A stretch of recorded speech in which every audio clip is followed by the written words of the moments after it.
بسم اللہ الرحمن الرحیم۔ بہت ہی پیاری ویڈیو ہے نمازوں کے متعلق، اچھی لگے تو چینل کو سبسکرائب کر لینا۔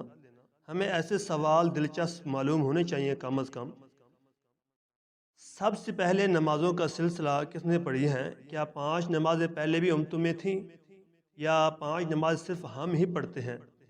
یاد رکھیے کہ سب سے پہلی نماز جو ہے وہ حضرت آدم علیہ السلام نے نماز فجر ادا کی تھی، اور نمبر 2 پر نماز ظہر حضرت داؤد علیہ السلام نے صرف نماز ظہر ادا کی ہے۔ اس کے علاوہ اور کوئی نماز آپ نے ساتھ نہیں پڑھی، نوافل پڑھے ہوں یا نہ پڑھے ہوں اس کا علم نہیں ہے ہمیں۔ نمبر 3 حضرت سلیمان علیہ السلام نے نماز عصر پڑھی تھی۔ نمبر 4 حضرت یعقوب علیہ السلام نے نماز مغرب پڑھی ہے، اور نمبر 5 حضرت یونس علیہ السلام نے نماز عشاء پڑھی۔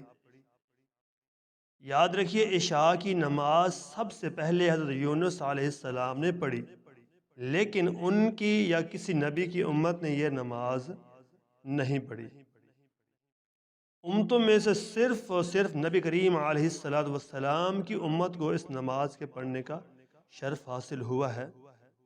اللہ پاک ہمیں نمازوں کو پڑھنے کی، نمازوں کی بر وقت ادائیگی، اچھے طریقے نمازوں کو ادا کرنے کی توفیق عطا فرمائے۔ جزاک اللہ خیرہ۔